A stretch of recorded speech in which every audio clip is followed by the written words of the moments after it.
안녕하세요, 박미수 박사입니다. 태풍이 오고 있고 비가 많이 내립니다. 아무쪼록 태풍에 비 피해 없기를 바랍니다.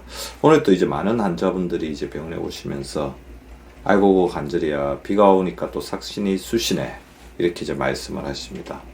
자, 비 오면 관절통이 심해진다, 관절염이 더 악화된다. 과연 과학적인 사실일까요? 아닐까요? 비 오면 관절통, 날씨 탓이 맞습니다. 근데 이 관절통을 일으키는 관절염을 방치하게 되면 만성염증이 악화됩니다. 그래서 미연에 방지하려면 따, 털, 펴를 하라, 이 주제로 말씀을 드리겠습니다. 비 오면 관절 통증이 심해지는 이유는 무엇일까요? 자, 기후에서 우리가 찾을 수 있겠죠. 먼저 기압이 낮아집니다. 기압차로 인해서 관절 내 압력이 증가되는 거죠. 평소보다 대기압이 낮아지니까 관절 내 압력이 상대적으로 증가되죠. 그렇게 되면 압박하는 공기 압력이 낮아지니까 관절 안쪽의 공간에 압력이 높아지면서 팽창하게 되죠. 이제 팽창하게 되니까 주변에 있는 조직들에게 압박을 가하게 됩니다. 그리고 비가 오게 되면 아무래도 기온이 떨어지게 됩니다. 기온이 떨어지게 되면 혈류량이 감소하게 되겠죠. 통증이 증가하게 됩니다. 관절로 오는 이제 혈류량이 이제 줄어들게 되면 염증을 유발하는 여러 가지 물질들이 더 증가하게 돼서 통증을 유발하게 되거든요. 저기압, 저기온 상태에서 통증을 유발시키는 히스타민 계열 단백질 성분이 더 많이 생성된다는 보고가 있습니다. 그리고 습도가 높아지잖아요. 습도가 높아지게 되면 연골이 관절액에서 영양을 제대로 흡수하지 못하고 체내 수분액이 잘 순환되지 못하면서 붓기가 더 심해지니까 통증이 심해질 수밖에 없습니다. 그리고 일조량 감소도 한몫하게 됩니다. 일조량이 감소하게 되면 통증 전달 경로에 관여하는 세로토닌과 진통 효과를 내는 엔돌핀 호르몬 분비가 줄어들어서 같은 통증이라도 그 통증을 더 심하게 느끼게 되고, 그렇게 되면 우리 뇌가 더 고통을 받게 된다는 것입니다. 그러니까 아무쪼록 이렇게 장마 시즌에는 바깥쪽에 햇빛이 놓을 때는 햇빛이 조금 더 쬐서 우리 몸에 있는 세로토닌과 엔도르핀 호르몬을 많이 분비시켜주는 게 도움되겠습니다. 자, 그러면 비가 올 때 심해지는 관절염, 관절 통증 완화시키기 위해서 제가 따를 이야기했는데요. 몸을 따스하게 해야 됩니다. 아까 혈액순환이 안 되면 더욱더 이제 이 통증이 더 심해진다고 그랬죠. 염증 물질도 많아지고 붓기도 더 심해집니다. 그래서 이 몸을 이제 따스하게 해주는 게 굉장히 중요한데, 아무래도 이렇게 우기, 장마 시즌에 아니면 태풍이 올 때 날씨가 덥잖아요. 에어컨을 많이 틀게 되는데요. 이게 또 악화시키는 원인으로 작용할 수 있습니다. 실내외 온도차는 5도차 이상 안 되게끔, 그러니까 너무 차갑지 않게끔 유지를 해주는 게 굉장히 중요할 것 같고요. 1시간에서 2시간 잠시 창문을, 비가 오더라도 창문을 잠시 열어둬서 환기를 시켜주는 게 좋을 것 같습니다. 그리고 습도가 너무 올라가면 아까 붓기가 심해지고 여러 가지 영양분의 공급이 안 된다고 말씀을 드렸으니까 50% 이하로 유지하도록 약간 노력을 해주시면 좋을 것 같습니다. 요새 나오는 냉방기나 제습기 등이 그런 기능이 잘 되어 있으니까 잘 활용하시면 좋으실 것 같고요. 뭐니 해도 가장 중요한 것은 에어컨을 바로 안 새게 하는 게 굉장히 중요할 것 같고요. 어쩔 수 없이 일하는 환경에서 에어컨이 자기한테 접촉할 수밖에 없다면 긴 난방이나 가디건 같은 건 얇은 거를 가지고 와서 좀 잠시 보온을 해주시는 것도 필요할 것 같습니다. 그리고 몸을 따뜻하게 하는 데는 미지근한 물을 충분히 섭취하는 것도 굉장히 중요한 역할을 하게 되니까요. 자, 잊지 말고 시간 날 때마다 미지근한 물을 충분히 섭취해서 몸도 따뜻하게 해주고 혈액순환도 잘 돌려주시기 바랍니다. 주무시기 전에 따뜻한 물로 샤워하거나 반신욕을 하는 것도 도움이 될 수 있습니다. 두 번째, 몸을 따뜻하게 하는 것 못지않게 무릎을 따스하게 하는 것도 중요합니다.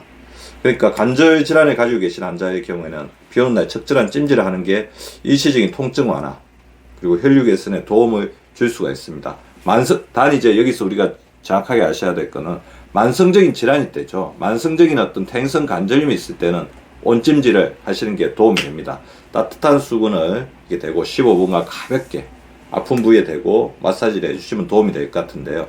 다만 류마티스 관절염이나 최근에 이제 다쳤다, 그러니까 다쳐서 붓기가 있고 빨갛다, 그 다음에 오늘 너무 많이 써가지고 스포츠 손상이나 스포츠 활동을 통해서 부어있고 뭔가 통증이 있다, 그럴 때는 냉찜질이 도움이 됩니다. 그러니까 오래되고 어떻게 보면 굳어있는 관절 통증에는 온찜질이 도움이 되고, 대다수의 어떤 통증이겠죠. 지금 급성적으로 아니면 지금 최근에 너무 많이 사용해서 붓기와 발적을 동반한 통증일 때는 이렇게 냉찜질을 해서 식혀주는 게 도움이 될 것 같습니다. 냉찜질 할 때는 얼음 주머니 등을 대고 15분간 가볍게 마사지 하면 좋을 것 같고요. 그래서 하다가 봤을 때 이게 통증이 조금 더 심해진다고 하면 반대의 경우로 하고 있었을 경우라는 것들을 반드시 한번 정도는 체크해 보시면 좋을 것 같습니다. 수면 시에는 다리에 이불이나 방석을 받쳐서 심장보다 높게 위치해서 혈액순환, 다리에 있는 혈액이, 그러니까 무릎에 있는 혈액이 이렇게 잘 이쪽으로 심장으로 돌아와서 순환이 잘 되게끔 해주는 것도 하나의 방법이라고 할 수 있을 것 같습니다. 자, 그 다음에 딸을 제가 말씀드렸고요. 털, 펴, 그러니까 털고 쭉 펴라는 말입니다. 자, 이게 비가 오면 요즘에 손가락, 그 다음에 손목, 관절염 환자분들도 굉장히 고통스러워 하시는데요. 우리가 잘 보고 있으면 핸드폰을 계속하고 있거나 컴퓨터 작업을 계속하고 있습니다. 항상 구부리고 있고 경직된 상태라는 거죠. 자, 제가 항상 알려드린 것처럼 손을 틀고 잼잼 쫙 펴주시고요. 항상 이렇게 어떤 관절염의 통증이 있을 때는 쫙 펴주는 동작을 통해서 이렇게 휴식을 주는 게 굉장히 중요합니다.